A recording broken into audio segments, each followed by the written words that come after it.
ক্ষমতায় থাকতে গেলে শিক্ষা প্রতিষ্ঠান বন্ধ করতে হবে। বন্ধ করতে পারে না, এটার ভিতরে গোড়ার ডিম শিখায়, যাতে ভবিষ্যৎ প্রজন্ম মূর্খ হয়। ঠিক কিনা ধরে বলে? মূর্খ হলে তাদের গতি ঠিক থাকবে কেমন পর্যন্ত, সমস্যা হয়ে যায়। কিন্তু মাদ্রাসার ভিতরে কি এগুলি শিখায়? আল্লাহর কোরআন শিখায়, কিতাব শিখায়। আপনি মারা গেলে আপনার জানাজার নামাজ কেমনে পড়াইবো, এটা শিখায়। ঠিক কিনা ধরে বলেন? ক্লাস 1 এবং 2 এর একটা ছাত্র, ক্লাস 2 এর একটা ছাত্রের জ্ঞান একজন মন্ত্রীর ভিতরে নাই, আমি প্রমাণ করে দিব ওই জায়গায় বৈশা। ক্লাস 2 এর একটা ছাত্র এই মাদ্রাসা থেকে আনেন, এই জায়গায় দাঁড় করায় দেন। নুরানি ক্লাসের ছাত্র জানাজার নামাজ কয় তাকবীর, কোন তাকবীরে কোন দোয়া পড়াই করতে হয় সব জানে। জুমার নামাজ কেমনে পড়া লাগে তাও জানে।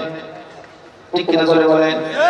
অথচ 2 বছর পূর্বে করোনা যখন শেষ হয়ে গেল, একজন মন্ত্রী এরকম ভিডিওর সামনে এসে বলতেছে, ঘোষণাটা দিব আগামীকাল ঈদুল ফিতরের জামাত হবে। এই কথাটা উনি বলতে পারে না, উনি বলছেন কি আগামীকাল ঈদুল ফিতরের জানাজার নামাজ হবে। ঠিক কিনা জোরে বলেন? আমি কি সত্য বলতেছি না মিথ্যা বলতেছি? পিছন থেকে আবার কারেকশন করে দেওয়া হলো, স্যার এটা জানাজার নামাজ না ঈদের নামাজ, আপনি বলেন এটা ঈদুল ফিতরের নামাজ হবে। উনি আবার বলতেছেন আগামীকাল ঈদুল ফিতরের জানাজার নামাজ অনুষ্ঠিত হবে। 3 বার কারেকশন করার পরে ওনার মুখ দিয়ে জানাজায় আসে ঈদুল ফিতর আর বার হয় না। তাহলে বুঝতে গেল, আমাদের বুঝে এসে গেল, জানারের শিক্ষা আর আসমানি শিক্ষা আকাশ আর পাতালের ব্যবধান রে ভাই। ঠিক বলে কওমি মাদ্রাসায় যে শিক্ষাটা দেওয়া হয়, হাফেজি মাদ্রাসায় যে শিক্ষা দেওয়া হয়, কোরআনের শিক্ষা, আসমানি শিক্ষা, জান্নাতে যাওয়ার শিক্ষা। ঠিক কিনা ধরে বলেন? আর তারা যে শিক্ষাটা শিখছে এটা দুজহ যাওয়ার শিক্ষা, এটা জান্নাতের শিক্ষা না। এই জন্য একজন মন্ত্রী হওয়ার পরেও সারা দেশ পরিচালনা করার ক্ষমতা রাখে, কিন্তু কোনটা জানাজার নামাজ আর কোনটা ঈদের নামাজ পার্থক্য করতে পারলো না। ঠিক কিনা ধরে বলে? আমি কি ভুল বলছি না সত্য বলছি? সত্য বলো, তার কোনো সমস্যা নাই, পুলিশ তো ধরতো না। আচ্ছা ভাই আমার,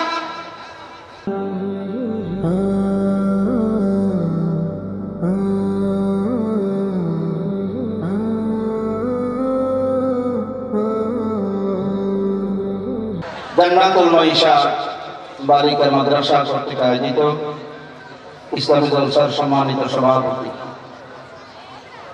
আজকের মাহফিলে প্রধান আকর্ষণ, প্রধান মেহমান আমাদের সকলের সুপরিচিত জনাব আলহাজ হযরত মাওলানা মুফতি নূর হুসাইন নুরানি সাহেব মাদাজিলুল আলী আতানাল্লাহু উমরাহু ওয়া বারাকাল্লাহু ফি হায়াতি, দিগার হযরত উলামায়ে কেরাম, বারদার ইসলাম, অত্র এলাকার পর্দার আড়ালের সফলতা মা ও বোনেরা, আল্লাহ সুবহানাহু ওয়া তাআলার দরবারে লাখ কোটি শুকর, যিনি আমাদেরকে অত্যন্ত ভালোবেসে মহব্বত করে পছন্দ করে তারই পবিত্র কোরআনুল কারীমের আলোচনা শোনার জন্য এই সুন্দর পরিবেশে তথা বেহেশতের বাগানের ভিতরে আসার বসার তৌফিক আমাদেরকে দিয়েছেন। এই জন্য মালিকের দরবারে কালিমাত শুকর আদায় করে বলছি আলহামদুলিল্লাহ। মহব্বতের সাথে জোরে সোরে বলুন আলহামদুলিল্লাহ। যারা দাঁড়িয়ে আছেন আমি আপনাদেরকে অনুরোধ করব 10টা মিনিটের জন্য ভিতরে বসে, ভালো লাগলে শুনবেন, ভালো না লাগলে চলে যাবেন। 10 মিনিটের জন্য ভিতরে বসে,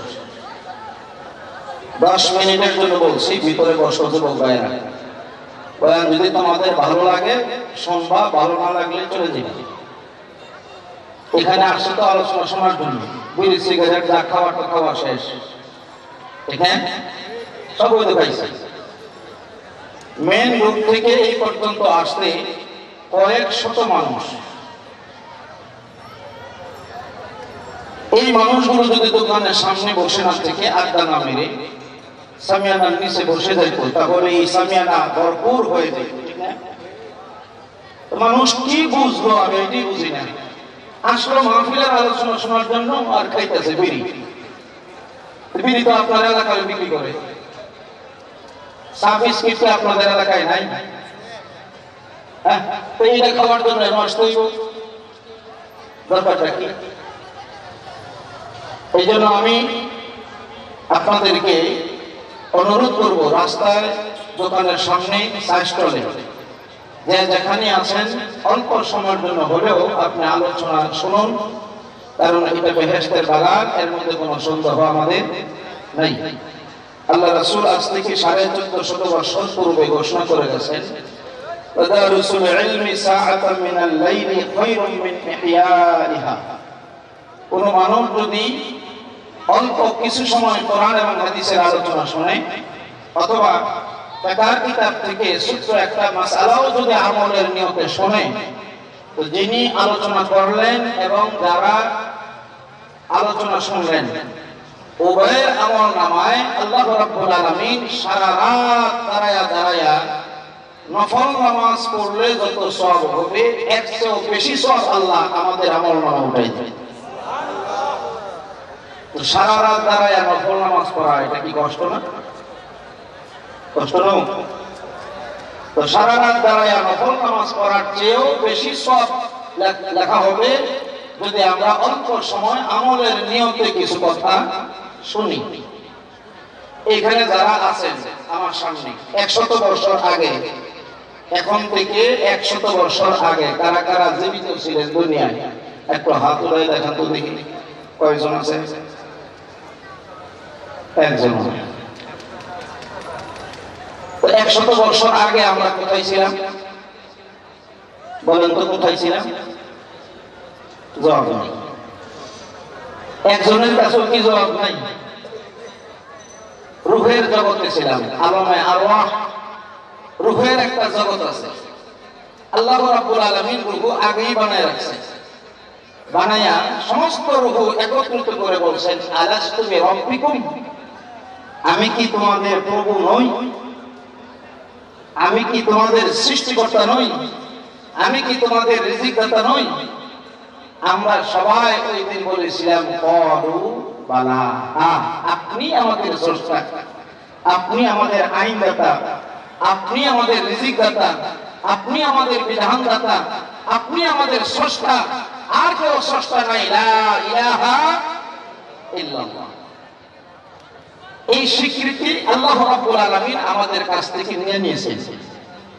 বর্তমানে যারা আল্লাহকে আল্লাহ বলে স্বীকৃতি দেয় না, দিতে চায় না, এদেরকে বলা হয় নাস্তিক। কি বলা হয়? আখিরাতকে বিশ্বাস করে না, কবর, হাসর, মিজান, ফুলসিরাত নবীর এমনি করে। এই জাতের কিছু লোক বাংলাদেশে আছে না? আছে না? বহুত আছে, বর্তমানে আরো বাড়তেছে। তো কিছু আছে বাংলাদেশে মুনাফিক, আর কিছু আছে নাস্তিক মার্কা। নাস্তিক যারা আল্লাহর অস্তিত্বকে স্বীকার করে না, আল্লাহ যে একজন আছেন এটা স্বীকার করে না, এই নাস্তিক যারা বর্তমানে, এরাও কিন্তু রূহের জগতে বলেছিল, ক্বালু বালা, আপনি আমাদের রব, আপনি আমাদের সৃষ্টিকর্তা। এই কথা আমরা সবাই বলে আসছি। এখন পৃথিবীতে আসার পরে যখন আপনার শরীরের মধ্যে ত্যাগ হয়ে গেছে, এখন আর আল্লাহ কেউ নয়, এমনি এমনি সৃষ্টি হয়েছে, ঠিক না? এমন একদিন আসবে, যেহেতু 100 বছর আগে আমরা কেউ ছিলাম না, সব ছিলাম রূহের জগতে, আবার সামনে 100 বছর পরে আমরা কেউ থাকবো না, সব চলে যাব কবরের জগতে, ঠিক না? 100 বছর আগে আমরা কেউ ছিলাম না, 100 বছর পরে আমরা কেউ থাকবো না। মাঝখানের অল্প সময়টা আমাদের হায়াত, এই হায়াতের ভিতরে অনন্ত অসীম কাল আপনি কি জান্নাতে থাকবেন না জাহান্নামে থাকবেন, এই সিদ্ধান্ত নিতে হবে দুনিয়ায় অল্প সময়ের ভিতরে, ঠিক না? দুনিয়াতে আসার সিরিয়াল আছে, আমার আগে আমার বড় ভাই, এর আগে এর বড়রা, এর আগে এর বড়রা, এইভাবে সিরিয়াল অনুযায়ী আমরা দুনিয়াতে আসছি, কিন্তু যাওয়ার কোনো সিরিয়াল না আছে। এইখানে কত মানুষ আছে যাদের ছোট ভাই মারা গেছে, সন্তান মারা গেছে, নাতি মারা গেছে, দাদা জীবিত আছে, ঠিক না? তাহলে দুনিয়াতে আসার সিরিয়াল আছে, যাওয়ার কোন সিরিয়াল নাই। যেহেতু যাওয়ার সিরিয়ালই নাই, কোন সময় আমাদের হায়াত শেষ হয়ে যায়, তাহলে আল্লাহ কেন আমাদেরকে সৃষ্টি করলেন, কেন বানাইলেন, একটু চিন্তা করলাম না? আর ওই কাজটা একটু করলাম না?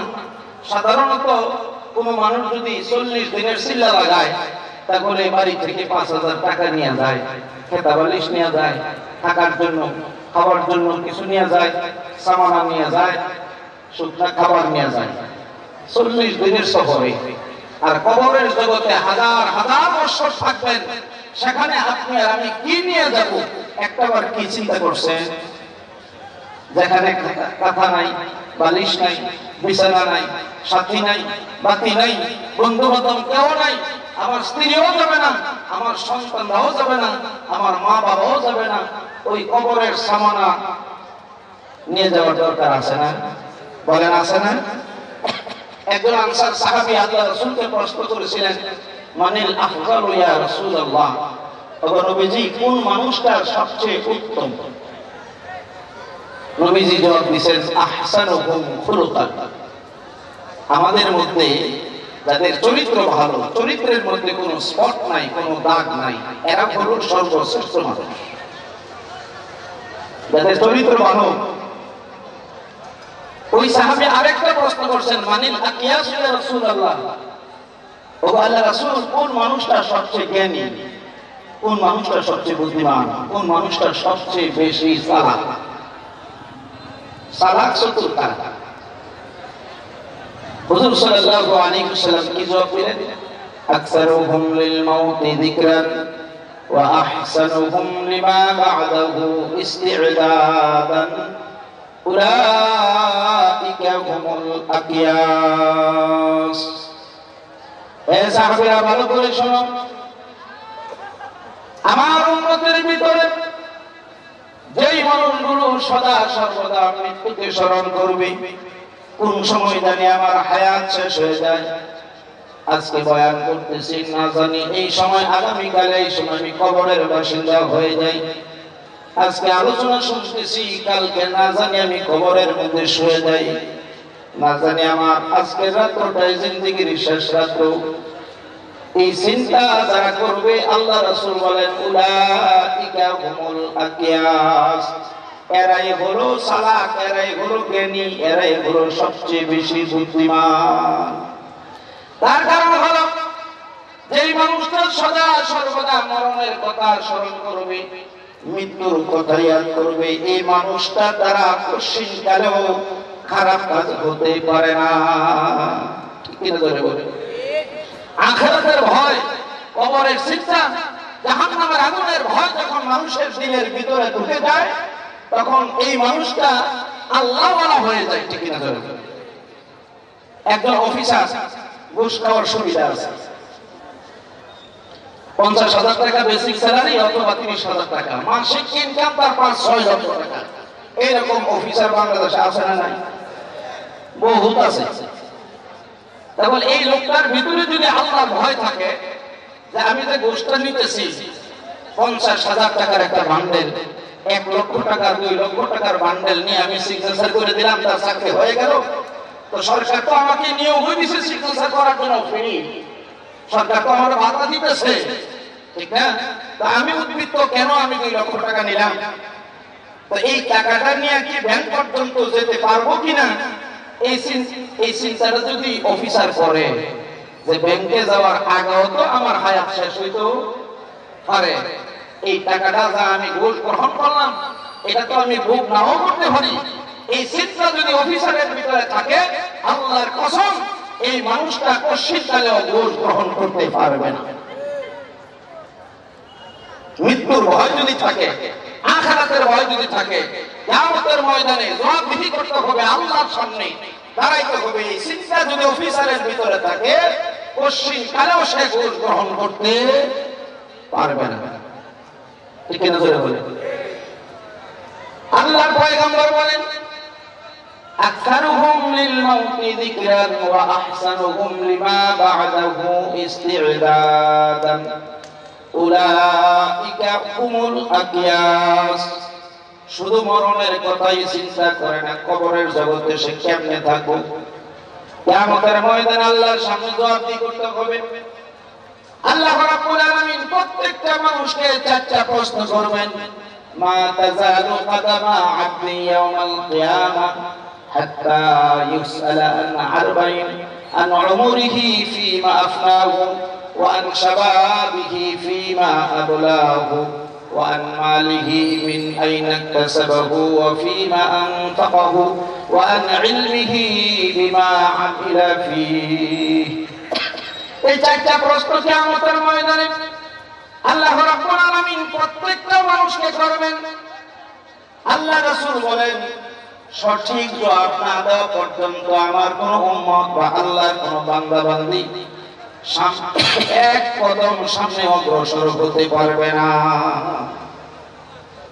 তো এই চিন্তা যাদের জাহানের ভিতরে ঢুকছে আল্লাহ রাসূল বলেন উলাইকা হুমুল আকিয়াস এরাই হলো সালাক এরাই হলো বুদ্ধিমান এরাই হলো আমার উম্মতের ভিতরে সবচেয়ে জ্ঞানী কারণ আখিরাত সামনে নিয়ে যে বান্দা কাজ করবে এই কাজটা এক নম্বর হবে দুই নম্বর কাজ বান্দা করতে পারবে না ঠিক কি না ধরে বলে আমাদের সমাজে একজনের জমি আরেকজনের দখল করে না করে না গাছ গাছিরা শহর দখল করে নেয় ওই যে হেড চাচা হলো চেয়ারম্যান সাহেব ভাই হলো মেম্বার এমপি সাহেব খালাতো ভাই তার দখলের অভাব নাই তার সাথে জনশক্তি অস্ত্র জনবল অর্থনৈতিক অবস্থা সর্বদিক দিয়া তার আছে কিন্তু যার জমি দখল করলো তার আল্লাহ ছাড়া দুনিয়াতে আর কেহ নাই খাজনা দেয় এক বেড়ায়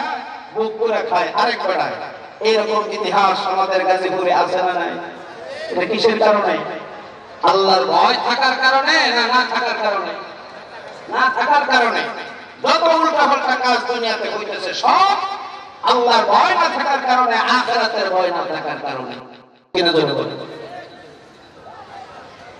এই জন্য আল্লাহর পয়গম্বর বলেন বেশি বেশি মরণকে স্মরণ করো হযরত আলী রাদিয়াল্লাহু তাআলা আনহু আল্লাহর পয়গম্বর ডেকে এনে পাশে বসায় দিলেন ডাক দিয়ে বললেন আলী রে বলো তো দেখি তুমি মৃত্যুটাকে কতটুকু দূরে মনে করো অথবা কাছে মনে করো হযরত আলী রাদিয়াল্লাহু তাআলা আনহু জবাব দেন ইয়া রাসূলুল্লাহ ওগো আল্লাহর নবী ওগো আল্লাহর পয়গম্বর আমি যখন সকাল বেলায় ফজরের নামাজ পড়ার জন্য মসজিদের ভিতরে গিয়ে দাঁড়াই আল্লাহু আকবার তখন এই ফজরের নামাজটা আমি আমার জীবনের শেষ নামাজ মনে কইরা দাঁড়াই যোহরের নামাজ যখন আমি দাঁড়াই তখন নিজেকে আমি বলি আলী রে এই নামাজটা তোর জিন্দেগীর শেষ নামাজও হতে পারে কত মানুষ নামাজে দাঁড়াইছে কিন্তু এক রাকাত নামাজও পড়ার সুযোগ আল্লাহ দেয় নাই ঠিক না ধরে বলে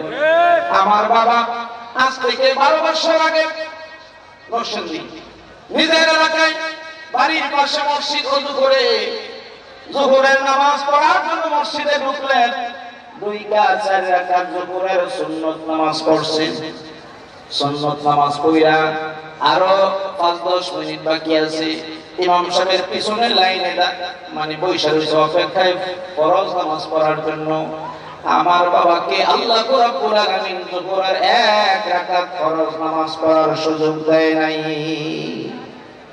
উনি কি জানতেন যে আমি সুস্থ মানুষ সবল মানুষ আজকে আমি যোহরের 4 রাকাত পড়তে পারবো যোহরের ফরজ 4 রাকাত থেকে এক রাকাত আমি পড়তে পারবো না এই চিন্তা কি ওনার ভিতরে ছিল তখন উনি যাইতেছেন বলেন শুধু তাই নয় আমি যেখানে থাকি জাতীয় বিশ্ববিদ্যালয়ের উত্তর পাশে উন্মুক্ত বিশ্ববিদ্যালয় ওইখানে যিনি ইমাম সাহেব হুজুর মাওলানা কাসেম হুজুর আবুল কাসেম হুজুর গত 4-5 বছর আগে আমাকে কল করছেন হুজুর বুলদারে হুজুর আমার এই উন্মুক্ত বিশ্ববিদ্যালয়ের যে জামে মসজিদ এই মসজিদের ভিতরে যোহরের নামাজ পড়ার জন্য একজন অফিসার ঢুকছে ওযু কইরা ভিতরে যখন প্রবেশ করছে উনি যোহরের 4 রাকাত সুন্নত নামাজ পড়ার জন্য দাঁড়াইছে। এখন তাকবীরে তাহরিমা বলবে, আল্লাহু আকবার বলবে, কিন্তু তাকবীরে তাহরিমা বলার আগেই আল্লাহ রাব্বুল আলামিন দুনিয়া থেকে ওনাকে নিয়ে গেছে। ওযু অবস্থায় মসজিদের ফ্লোরের মধ্যে মারা গেছে। এখন আপনি বুঝেন আমাদের হায়াতটা কত লম্বা। এই জন্য আল্লাহর পয়গম্বর বলেন, হে আলী বলো তো দেখি, মৃত্যুটাকে তুমি কতটুকু কাছে মনে করো অথবা কতটুকু দূরে মনে করো, আমার একটু বুঝাও। হযরত আলী বলেন, ইয়া রাসূলুল্লাহ, আমি যখন রাতে ঘুমানোর জন্য বিছানার মধ্যে শুই, তখন এই রাতটাকে জিন্দেগীর শেষ রাত মনে করে আমি ঘুমাই। সদা কইলে পরে দিনটাকে আমি জীবনের শেষ দিন মনে করি। নামাজে দাঁড়াইলে প্রতি ওয়াক্ত নামাজ পড়ার পূর্ব মুহূর্তে যখন নামাজে দাঁড়াই, ওই নামাজটা আমার জীবনের শেষ নামাজ মনে করে আমি দাঁড়াই। আল্লাহর পয়গম্বর বলেন, ও আলী, তুমি আসলে মৃত্যুটাকে অনেক দূরে মনে করতেছ। তুমি যত দূরে মনে করতেছো রে আলী, আসলে মৃত্যুটা এত দূরে না, মৃত্যুটা আরো কাছে। আল্লাহু আকবার বলেন। আল্লাহর পয়গম্বর বলেন, হে আলী, তুমি ওয়াজ শোনো, আমি বিশ্বনবী তোমাকে ওয়াজ করতেছি, নসিহত করতেছি। তুমি যখন সালামের মাধ্যমে নামাজটা শেষ করবা, আসসালামু আলাইকুম ওয়া রাহমাতুল্লাহ, ডান দিকে একটা সালাম, বাম দিকে আরেকটা সালাম, নামাজ শেষ, ঠিক না? আল্লাহ রাসূল বলেন, তুমি যখন ডান দিকে সালাম দিবা, আসসালামু আলাইকুম ওয়া রাহমাতুল্লাহ, তখন তুমি মনে বুঝাইবা এইবার ডান দিকে সালাম দেওয়া তো শেষ হয়েছে, বাম দিকে সালাম দিতেও পারি, নাও দিতে পারি।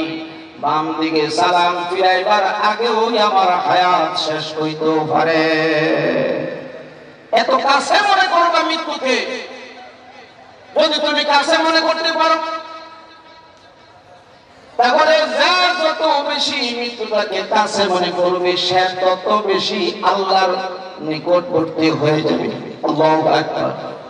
যে যত বেশি মৃত্যুকে কাছে মনে করব, ওই মানুষটা তত বেশি আল্লাহর ওলি তাড়াতাড়ি হইতে পারবে। জোরে বলুন সুবহানাল্লাহ। এই জন্য আল্লাহ রাসূল বলেন, হায়াত যেহেতু আমাদের কম, ও যুবক বন্ধুরা ভালো করে বুঝো, তোমাদের কাছে নামাজের দাওয়াত নিয়ে গেলে তাবলীগ জামাতের ভাইরা অনেক সময় তোমরা ক্রিটিসাইজ করো, কিসের নামাজ পড়বো, আমার তো এখনো বয়স হয় নাই, বয়স মাত্র 23 বছর, বিয়ে শাদী করি নাই, বিবাহ করবো, ছেলে মেয়ে হবে, এরপরে ছেলে মেয়ে বিবাহ শাদী করবো, নাতির হাত ধইরা ধইরা জমার নামাজ গিয়া নামাজ পড়বো, কত টেনশন, কত চিন্তা। তোমার মতন চিন্তা বহু যুবকের ছিল, কিন্তু ওই চিন্তার জায়গাতে রয়ে গেছে, তার আশার জায়গাতে রয়ে গেছে। তওবা করার সুযোগটা পর্যন্ত আল্লাহ তারে দেয় নাই। হঠাৎ করে স্ট্রোক করে মারা যায়, অ্যাক্সিডেন্টে মারা যায়, কত ভাবে মারা যায়। কত মানুষ রাত্রে ঘুমাইছে, ঘুমার ঘরে হঠাৎ করে আজরাইল আইসা তার রূহটা নিয়ে গেছে। সকালবেলায় ডাক দিলে ডাকের আর সাড়া দেয় না। এরকম অবস্থা হয়েছে কিনা বলেন? এই জন্য নবী বলেন, যেহেতু আমাদের হায়াত কম, অল্প হায়াতের ভিতরে কোটি কোটি বছর তুমি জাহান্নামের ভিতরে কেমনে থাকবারে বান্দা? ওই জাহান্নামের চিন্তা কইরা তুমি দুনিয়ায় চলো। তুমি কি জান্নাতে যাইবা না জাহান্নামে যাইবা, সিদ্ধান্ত নিতে হবে দুনিয়ায়। মরণের পরে সিদ্ধান্ত নিলে কোনো কাজ হবে না, ঠিক কিনা ধরে বলেন? এই 5টা মিনিটের ভিতরে আপনি ইচ্ছা করলে হাজার হাজার সওয়াব কামাইতে পারেন। 5 মিনিটের ভিতরে ইচ্ছা করে জিন্দেগির সব গুনাহ আমলনামা থেকে maaf করাইতেও পারেন, ঠিক কিনা ধরে বলেন? কিন্তু কিয়ামতের ময়দানে আল্লাহর পয়গম্বর বলেন, কিয়ামতের ময়দানে পাপিষ্ঠ মানুষগুলো জাহান্নামের আগুন দেখে দেখে এমন ভাবে কাঁদবে, চোখের পানি যখন শেষ হয়ে যাবে, চোখ দিয়া রক্ত বের হতে থাকবে। আল্লাহ রাসূল বলেন, ওই রক্তের উপর দিয়া যদি নৌকাও চলতে পারে, তারপরেও বান্দার আমলনামা থেকে একটা গুনাহ আল্লাহ maaf করবে না। অথচ দুনিয়া আপনি যদি আল্লাহকে আল্লাহ বলে একটা ডাক দেন, আল্লাহর পয়গম্বর বলেন বান্দা যখন আল্লাহকে আল্লাহ বলে একটা ডাক দেয়, যুবক আর যুবতী, একটা ডাকের সারা, একটা ডাকের জবাব আমার আল্লাহ আরশের উপরে থেকে 70 বার দেয়। বান্দা রে, কেন ডাকস, কেন ডাকস, তোর কি সমস্যা আমার কাছে বল। এই জন্য আল্লাহ জানাই দিয়েছেন, ইয়া আইয়ুহাল্লাযীনা আমানু তুবু ইলাল্লাহ, তুবু ইলাল্লাহি তাওবাতান নাসুহা। ও যুবক বন্ধুরা, গুনাহ করছো, টেনশনের দরকার নাই, তওবার সুযোগ আছে না নাই? আল্লাহ বলেন তুমি ফিরে আসো। তওবা শব্দের অর্থ হলো ফিরে আসা। গুনাহ থেকে নেকের দিকে ফিরে আসো, আমি আল্লাহ থেকে ফিরে আসো। তুমি যদি খালেস ভাবে তওবা করতে পারো, চোখের পানি ছেড়ে দিয়া, আমি আল্লাহ মুহূর্তের মধ্যে বান্দারে তোর জীবনের সব গুনাহ মাফ করে দিব। সুযোগ তো আছে, আছে না ভাই? এখন সুযোগ আছে, মরণের পরে সুযোগ নাই। এই জন্য আল্লাহ রাসূল বলেন সময়টাকে কাজে লাগাও। তোমার এক একটা মুহূর্তের জন্য তুমি আফসোস করবা, চোখের পানি ছেড়ে দিয়ে তুমি কাঁদবা। ক্যারাম বোর্ড খেলতে গিয়ে যুবক ভাইয়েরা দেখা যায় ঘন্টার পর ঘন্টা তারা ক্যারাম বোর্ড খেলে। কোন দিক দিয়ে নামাজের সময় যায়, কোন দিক দিয়ে খাওয়ানোর সময় যায়, এর কোনো খবরই নেই। পেশাবে ধরছে 3 ঘন্টা আগে, এই পেশাটা এখনো চাপাইয়া রাখছে। এরকম যুবক আছে না নাই? পেশাবও করে না, পায়খানা ধরছে আমাকে পায়খানাও করে না। এই যে খেলার একটা নিশা, যুবকরে তোমাকে আল্লাহ কি দুনিয়ায় পাঠাইছে এই ক্যারাম বোর্ড খেলানোর লেগে? কেউ মিয়া ক্যারাম বোর্ড খেলার লেগে পাঠাইছে? আমাদের হায়াতের দাম আছে না? একটা মিনিটের দাম আছে, 1 মিনিটেরও দাম আছে। কিভাবে 1 মিনিটের দাম? আমি এখানে বসে দুরূদ ইব্রাহিম করার পরে 2-3 মিনিট লা ইলাহা ইল্লাল্লাহ জিকির করছি, মনে আছে? করছেন আপনারা? করছিলেন? 1 মিনিটের দাম কিভাবে আছে আমি এটা বুঝি।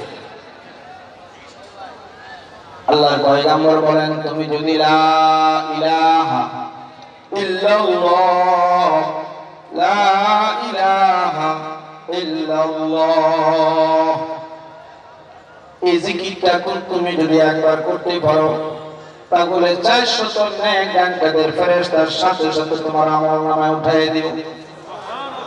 আর জোরে কোন সুবহানাল্লাহ। শুধু তাই নয়, আল্লাহ রাসূল বলেন 400 নেক, 400 সওয়াব তুমি পাইবা।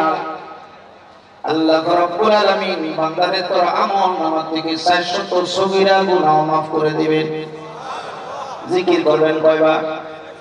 লা ইলাহা ইল্লাল্লাহ, লা ইলাহা ইল্লাল্লাহ, লা ইলাহা ইল্লাল্লাহ, লা ইলাহা ইল্লাল্লাহ, লা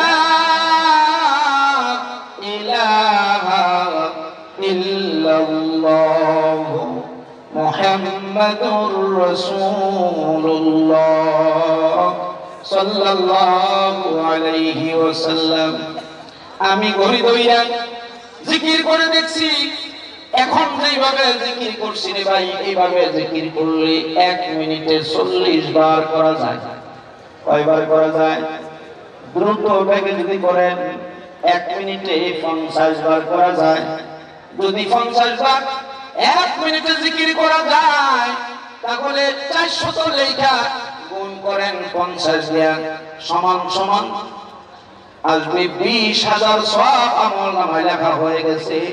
20,000 সগীরা গুনাহ আল্লাহ রাব্বুল আলামিন আমলনামা থেকে মাফ করে দিয়েছে। মিনিট কয়টা? আরো জোরে। আর যদি আস্তে আস্তে করেন, দ্রুত বেগে যদি না করেন, তাহলে 40 বার করতে পারবেন। 1 মিনিটে যদি আল্লাহ জিকির 40 বার করা যায়, 400 লেখা 40 দিয়ে গুণ করেন, দেখবেন 16,000 সওয়াব আমলনামায় লেখা হয়ে গেছে। 16,000 সগীরা গুনাহ আমলনামা থেকে মাফ হয়ে গেছে রে ভাই। তাহলে আমাদের হায়াতের একটা মিনিটেরও দাম আছে, আছে না নাই?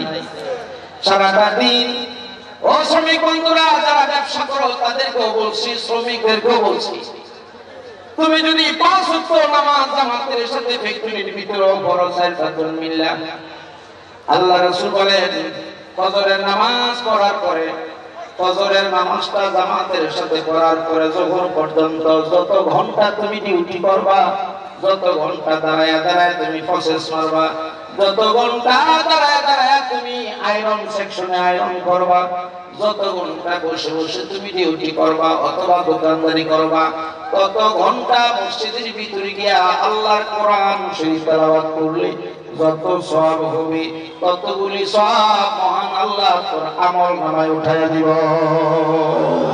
শর্ত হলো যোহরের নামাজটা তুমি যদি আবার ফ্যাক্টরির ভিতরে হোক, যেখানে হোক জামাতের সাথে পড়ো।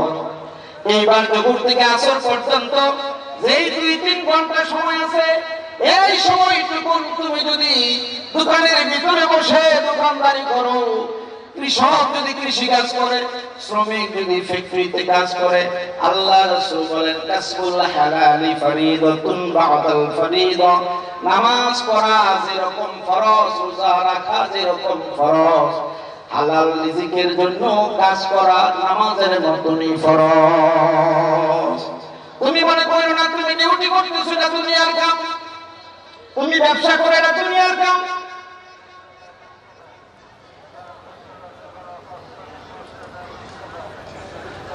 পরীক্ষা এসে গেছে, আমি শেষ করেছি।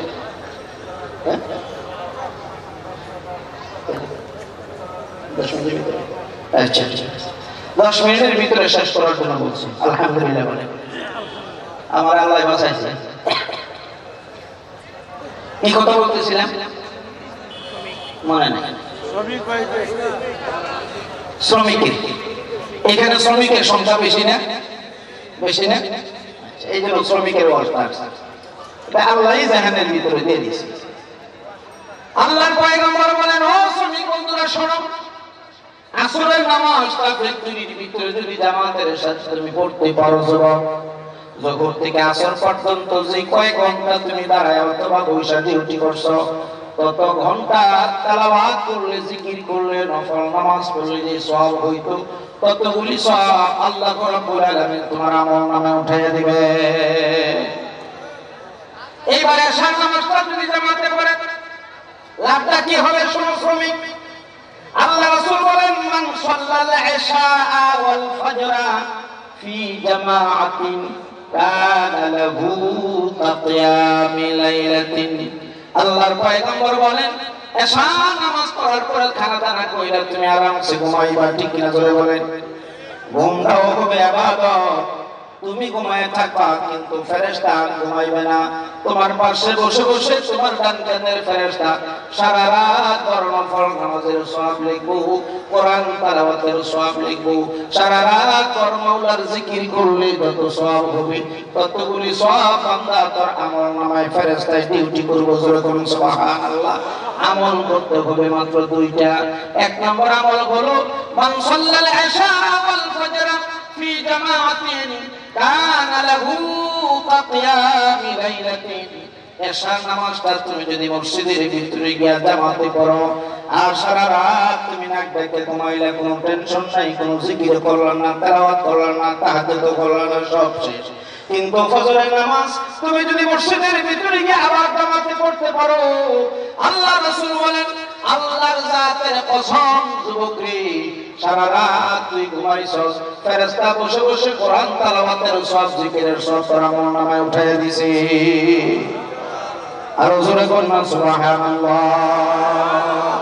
তাহলে বুঝা গেল নামাজ ইবাদত, ফ্যাক্টরির ভিতরে কাজ করা ইবাদত, নামাজ পড়ো ইবাদত, আপনি যে দোকানদারি করতেছেন এটাও ইবাদত, আপনি যে নামাজ পড়েন এটা যেমন ইবাদত, কৃষক কৃষি কাজ করে লাঙ্গল দিয়ে হাল চাষ করে এইটাও নবীজি বলছেন ইবাদত। ঠিক কিনা ধরে বলে? ইবাদত বানাইতে গেলে আপনার 24 ঘন্টা যদি আপনার ইবাদত বানাইতে চান অবশ্যই 5 ওয়াক্ত নামাজ জামাতে পড়তে হবে। কথাটা বুঝাইতে পারছি? আরো জোরে বলেন বুঝাইতে পারছি? এই জন্য আল্লাহ রাসূল বলেন, বুখারী মুসলিম শরীফের হাদিস, ইযা মাতাল ইনসানু ইনকাতা আনহু আমালুহু ইল্লা মিন সালাসা, মিন সাদাকাতিন জারিয়া আও ইলমিন ইউনফাউ বিহি আও ওয়ালাদিন সালিহিন। আল্লাহ রাসূল বলেন, মরণের আগে তোমরা তিনটা কাম করে মরো। কয়টা কাজ মনে রাখবেন? কয়টা কাজ? তিনটা কাজ করে মারা যাও, কোনো টেনশন নাই। তোমার মরণের পরে ওরে যুবক, কিয়ামত পর্যন্ত তোমার কবরের ভিতরে ফেরেশতারা তোর আমল নামায় সব লিখবে। আল্লাহ রাসূল বলেন, ইনকাতা আনহু আমালুহু, মানুষ যখন মরে যায় আমলের দরজাও শেষ হয়ে যায়, গুনাহও লেখা হয় না, সওয়াবও লেখা হয় না, সব শেষ। কিন্তু ইল্লা ইয়াস্তাসনা করছে, কয় না শেষ না, আমার উম্মতকে জাহান্নামের আগুন থেকে বাঁচানোর জন্য আমি বিশ্বনবী তিনটা আমল রেখে গেলাম। তিনটা থেকে যদি একটা আমল আমার উম্মত করে যায়, কিয়ামত পর্যন্ত তার আমল নামায় ফেরেশতা সব লিখতে থাকবো, লিখতে থাকবো, লিখতে থাকবো, লিখে লিখে লিখে লিখে উহুদ পাহাড় পরিমাণ সব বান্দার আমল নামা জমা হয়ে যাবে। এরকম আমল কয়টা? তিনটা। এক নম্বর হলো ইনকাতা আনহু আমালুহু ইল্লা মিন সালাসা, মিন সাদাকাতিন জারিয়া আও ইলমিন ইউনফাউ বিহি আও ওয়ালাদিন সালিহিন। এক নম্বর হলো আল্লাহর রাস্তায় দান করা। দুই নম্বর হলো এমন ইলম শিখো যে ইলম দ্বারা তুমি নিজে উপকৃত হইলা, জনগণ উপকৃত হইল। আমি যে কওমি মাদ্রাসায় লেখাপড়া করছি, লেখাপড়া করার কারণেই তো হুজুর আমার দাওয়াত এই জায়গায় বসাইছে, ঠিক না? আমি যদি স্কুলে পড়তাম, কলেজে পড়তাম, এই জায়গায় কি আমার নিয়ে আসতো? বলেন। আর আমি যে হাদিসগুলি বলতেছি, যে আমলের কথাগুলি বলছি, এইগুলি মাদ্রাসায় উস্তাদ আমারে পড়াইছে বিধায় আমি বলতে পারছি, ঠিক না? বলেন। আর স্কুল কলেজে যারা পড়ে এরা তো হাদিস পড়ে না, কোরআন জানে না, ঠিক না? জোরে বলেন। তাহলে আমি যে ইলম শিখলাম, যতটুকু আল্লাহ রাব্বুল আলামিন শিখার তৌফিক দিয়েছেন, যত সামান্য ইলম আমার সিনার ভিতরে আছে, এই ইলমটুকু আপনাদের সামনে আমি প্রচার করলাম। এই ইলম দ্বারা আমি যে আমল করি, আমি নিজেও তো উপকৃত হইতেছি ইলম দ্বারা, আর আপনাদের সামনে যে বয়ান করলাম আপনারাও তো কিছু উপকৃত হইছে, ঠিক না? জোরে বলেন। সময়টা যে কাজে লাগান লাগবে এটা তো বুঝবেন আপনি, একটা মিনিটের দাম আছে, এই জিনিসটা তো বুঝবেন। আল্লাহ রাসূল বলেন, আও ইলমিন ইউনফাউ বিহি, এমন ইলম শিখো যে ইলম দ্বারা তুমি নিজে উপকৃত হইলা, জনগণ উপকৃত হইল। তোমার ইলম দ্বারা জনগণ যখন উপকৃত হবে, তারা যখন আমল করবে, আপনার এখানে যত লোক আছেন 100 লোক যদি আমল করেন, জিকির করেন, যে কথাগুলি বলছি এই কথার উপর যদি আমল করেন, 100 লোকে আমল করে যত সওয়াব 100 লোকে পাইবেন, সমপরিমাণ সওয়াব ইনশাআল্লাহ আমি গোলদারে হুজুরের আমল নামায় লেখা হবে। এইটা হলো মৌলবীদের লাভ। যে উস্তাদরা মাদ্রাসায় পড়ায় তাদের লাভ একটাই, 10,000 20,000 টাকা ভাই এটা গাড়ি ফ্যাক্টরিতে কাম করে হই, ঠিক না? জোরে বলেন। কিন্তু তাদের লাভটা কি? তার জীবদ্দশায় যদি 100 ছাত্র কোরআনের হাফেজ বানায়, হুজুর তো মারা গেছে, 100 কোরআনের হাফেজ সারা বাংলাদেশে শিক্ষকতা করবো, ছাত্রদেরকে পড়াইব, হ্যাঁ? তারা যে আমল করব, 100 জনে আমল করার পরে, তেলাওয়াত করার পরে, তারাবি নামাজ পড়ার পরে, রোজা রাখার পরে যত সওয়াব পাইব, ওই একজন হুজুরের আমল নামে সমান সওয়াব পাইব। সুবহানাল্লাহ। এটা সমিতি ভুলে গেছে।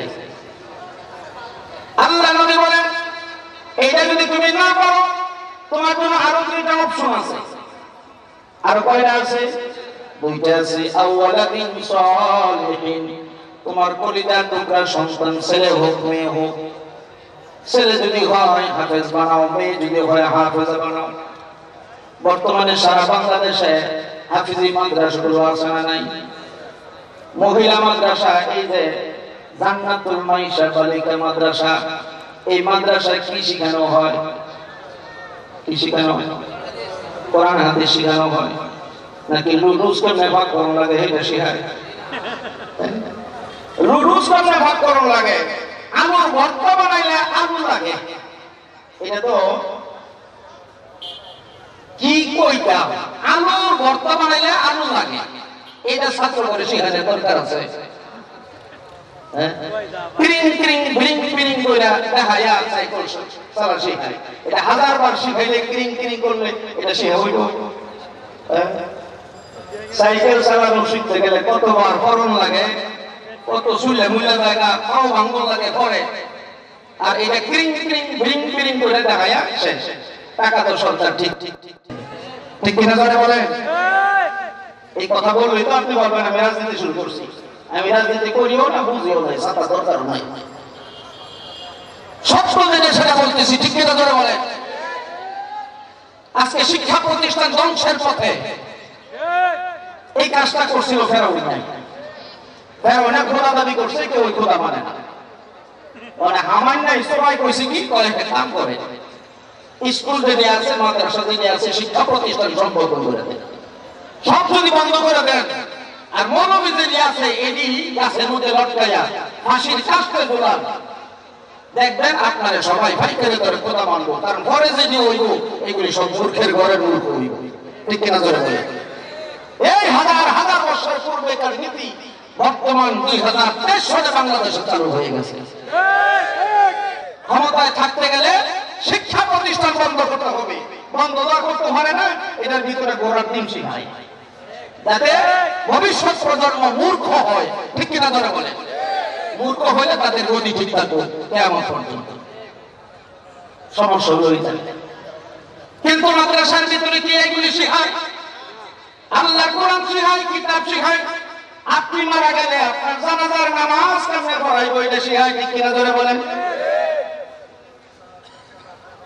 ক্লাস 1 এবং 2 এর একটা ছাত্র, ক্লাস 2 এর একটা ছাত্রের জ্ঞান একজন মন্ত্রীর ভিতরে নাই, আমি প্রমাণ করে দিব ওই জায়গায় বৈশা। ক্লাস 2 এর একটা ছাত্র এই মাদ্রাসা থেকে আনেন, এই জায়গায় দাঁড় করায় দেন।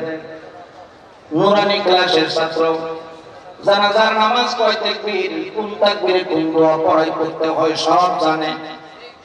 জুমার নামাজ কেমনে পড়া লাগে তাও জানে, ঠিক কিনা জোরে বলেন? অথচ 2 বছর পূর্বে করোনা যখন শেষ হয়ে গেল, একজন মন্ত্রী এরকম ভিডিওর সামনে আইসা বলতেছে ঘোষণাটা দিব আগামীকাল ঈদুল ফিতরের জামাত হবে। এই কথাটা উনি বলতে পারে না, উনি বলছেন কি আগামীকাল ঈদুল ফিতরের জানাজার নামাজ হবে, ঠিক কিনা জোরে বলেন? আমি কি সত্য বলতেছি না মিথ্যা বলতেছি? পিছন থেকে আবার কারেকশন করে দেওয়া হলো, স্যার এটা জানাজার নামাজ না ঈদের নামাজ, আপনি বলেন এটা ঈদুল ফিতরের নামাজ হবে। উনি আবার বলতেছেন আগামীকাল ঈদুল ফিতরের জানাজার নামাজ অনুষ্ঠিত হবে। 3 বার কারেকশন করার পরে ওনার মুখ দিয়ে জানাজায় আসে ঈদুল ফিতর আর বার হয় না। তাহলে বুঝতে গেল, আমাদের বুঝে এসে গেল জানারের শিক্ষা আর আসমানি শিক্ষা আকাশ আর পাতালের ব্যবধান রে ভাই, ঠিক বলে? কওমি মাদ্রাসায় যে শিক্ষাটা দেওয়া হয়, হাফেজি মাদ্রাসায় যে শিক্ষা দেওয়া হয়, কোরআনের শিক্ষা, আসমানি শিক্ষা, জান্নাতে যাওয়ার শিক্ষা, ঠিক কিনা ধরে বলেন? আর তারা যে শিক্ষাটা শিখছে এটা দুজহ যাওয়ার শিক্ষা, এটা জান্নাতের শিক্ষা না। এই জন্য একজন মন্ত্রী হওয়ার পরেও সারা দেশ পরিচালনা করার ক্ষমতা রাখে, কিন্তু কোনটা জানাজার নামাজ আর কোনটা ঈদের নামাজ পার্থক্য করতে পারলো না, ঠিক কিনা ধরে বলেন? আমি কি ভুল বলছি না সত্য বলছি? সত্য বলো, তার কোনো সমস্যা নাই, পুলিশ সত্য না। আচ্ছা ভাই আমার, আল্লাহর কোরআন যখন আপনি শিখবেন, আল্লাহ নিজে বলছেন ইয়ারফাইল্লাহুল্লাযীনা আমানু মিনকুম ওয়াল্লাযীনা উতুল ইলমা দারাজাত। যেই মানুষটা কালিমা পড়ে মুসলমান হয়ে গেল, ঈমান আনলো, ঈমান আনার পরে কোরআন শরীফ শিখলো, হাদিস শিখলো, ইসলাম শিখলো, আল্লাহর ওয়াদা হলো আমি আল্লাহ রাব্বুল আলামিন দুনিয়ায় তার ইজ্জত সম্মান বৃদ্ধি করে দেব। শুধু তাই নয়, আখিরাতে আমি আল্লাহ রাব্বুল আলামিন কোরআনের হাফেজের আলেমের ইজ্জত সম্মান বাড়ায় দেব। জোরে কোন সুবহানাল্লাহ। একটা স্কুলের ছাত্রী, একটা কলেজ ইউনিভার্সিটির ছাত্রী বিবাহ দিতে গেলে লক্ষ লক্ষ টাকা লাগে, লাইন করলেও লাইন ছুটতে যায়। কারণ যে বেলা লাইন করে হ্যাঁ বিয়ে করো লেগে লাইন করে না, ঠিক কিনা জোরে বলে? বুক করার জন্য লাইন করে। কিন্তু একটা কওমি মাদ্রাসার ছাত্রী, হাফিজি মাদ্রাসার ছাত্রী বালেগা হতেও পারে না, 12 বছর 13 বছরের মাথায় প্রত্যেক দিন একটা করে বিয়ার প্রস্তাব আসে। কারণ যে যুবক খারাপ, এই যুবকও চায় আমার স্ত্রীদের অনেক কার হয়, ঠিক কিনা জোরে বলে? যে সবচেয়ে খারাপ চরিত্রহীন ওই যুবকও চায় আমার স্ত্রীরা যেন ভালো হয়, নেককার যেন হয়, কোরআন যেন তেলাওয়াত করতে পারে, ফিল্ডিং যেন না মারে আরেক পুরুষের সাথে, ঠিক কিনা জোরে বলে? হ্যাঁ, কিন্তু ফিল্ডিং মানে সকালে রাত্রে সব সময়, কিন্তু হ্যাঁ যেটা বিয়ে করবো এটা যেন ফিল্ডিং না মারে। কথা ঠিক না? কথা ঠিক কিনা? কাজে কওমি মাদ্রাসায়, হাফিজি মাদ্রাসায় আসি দিয়ে কি করবেন? আমি তো শেষ হুজুর আসলে ছেড়ে দিন। কাজে ভাইরা আমার, আপনার মেয়েটাকে আপনার ছেলেটাকে মাদ্রাসায় পড়ান, দুনিয়ায় ইজ্জত পাইবেন, আখিরাতে ইজ্জত পাইবেন। দুনিয়ার ইজ্জত হলো আপনি হাফেজের বাবা হইলেন, হাফেজার বাবা হইলেন, একজন আলেমার বাবা হইলেন, ঠিক কিনা ধরে বলেন? আমরা মৌলবি হই, আমাদের ওয়াজ হয় নাই। কওমি মাদ্রাসায় লেখাপড়া করলে হাফেজ সাহেব হইলে অনেকে বলে খাইবো কি? হ্যাঁ মিয়া, আপনার আমার সৃষ্টির 50,000 বছর পূর্বে আমি কতটুকু খাইবো, কি খাইবো, কখন মৃত্যুবরণ করবো, কোন জায়গায় মরবো, সব কিছু চোখ দিয়ে লেখা হয়ে গেছে। এটা নিয়ে টেনশন যারা করে তাদের ইমানই থাকতো না। তকদীরকে আপনি বিশ্বাস করলেন না। আল্লাহ তো বানাইছে আপনাকে এতদিন হায়াত দিবেন, তাহলে বুঝতে হবে খাওয়াইয়া ওই রাখবে, না খাওয়াইয়া রাখতো না, ঠিক কিনা জোরে বলে? তা আমরা খাই না, না খাই? আমরা খাই না, না খাইলে না কবে মরে গেলাম বলি? ওখানে যে আল্লাহ বাঁচায় রাখছে তাহলে বোঝা গেল খাইয়ে ওই বাঁচাইছে, ঠিক কিনা জোরে বলে? এই টেনশন কেন করেন? আপনি একটা মেয়েকে হাফেজা বানাইবেন, ছেলেকে হাফেজ বানাবেন, আখিরাতের ফিকিরে বানাইবেন। আখিরাতের লাভটা কি? আল্লাহ পয়গম্বর বলেন, মান ক্বারাআল কুরআনা ওয়াস্তাযখারাহু ফাআহাল্লা হালালাহু ওয়া হাররামা হারামাহু আদখালাহু আল্লাহু বিহিল জান্নাহ ওয়া শাফাআহু ফি 'আশরাতিন মিন আহলি বাইতিহি কুল্লুহুম ওয়াজাবাত লাহুন নার। একটা ছেলে অথবা একটা মেয়ে কি কোরআনের হাফেজ অথবা হাফেজা বানাইলেন, মাত্র লাগবে 3 বছর অথবা 4 বছর। মেধা যদি ভালো হয়, কিছুদিন আগে আমি আপনার ফত্তার খাবার কি জায়গাটা এটা না ওই যমুনার সিরাজগঞ্জ, সিরাজগঞ্জ একটা মাহফিল করছি গত মাসের 24 তারিখে। যে ছেলেটাকে আমি ফাঁকরি ভরাইছি, হুজুর বলছে তো এই ছেলেটা আমি নিজে ভরাইছি, 8 মাসে 30 পারা কোরআন মুখস্থ করছি। আজ থেকে 17-18 বছর আগে 3টা ছেলেকে আমি ফাঁকরি ভরাইছি কিশোরগঞ্জ শহরে। ছোট্ট একটা বাচ্চা, বয়স 7 বছর হবে। আমার বিশ্বাসই হলো না সে কোরআনের হাফেজ হইল। তখন উস্তাদ দিতে গেছি, হ্যাঁ কে এমনি এই বুঝছে নাকি রে হাসানের হাফেজ হয়েছে? হুজুর আমরা কি বিশ্বাস হয় না? কেমনি বিশ্বাস করতাম? এর বয়স 7 বছর হইল, তা আমি নিজে পড়াইছি 4 মাসে 30 পারা কোরআন মুখস্থ করছি। এই 2টা ছেলে আমি পাইছি, আমি নিজে ফাঁকরি পড়াইছি। আল্লাহু আকবার বলেন, আল্লাহু আকবার। একটা ছেলে কোরআনের হাফেজ বানান, একটা ছেলে কওমি মাদ্রাসায় পড়ে আলেম বানান, একটা মেয়েকে আলেমা বানান, হাফেজা বানান। লাভটা কি হবে? কিয়ামতের ময়দানে আল্লাহ রাসূল বলেন, আদখালাহুল্লাহু বিহিল জান্নাহ, আল্লাহ তাকে জান্নাতে ঢুকায় দিবেন। যা তোর কোনো হিসাব নাই, তুই কোরআনের হাফেজ, তোর সিনার ভিতরে 30 পারা কোরআন আছে, আমি আল্লাহ হিসাব ছাড়া বিচার ছাড়া তোরে আজকে কোরআনের উসিলায় কোরআনের খাতিরে জান্নাত দিয়ে দিলাম। আপনার ছেলে বলবো, আপনার মেয়ে বলবে, আমার ছেলে আমার মেয়ে বলবে রব্বুল আলামিন নবীজি বলছেন আমি নাকি 10 জন জাহান্নামীকে সুপারিশ করতে পারবো। আজকে কিয়ামতের ময়দানে আমার মা বাবা ছাড়া, দাদা দাদি ছাড়া, নানা নানি ছাড়া আমি একা জান্নাতে যাইব না।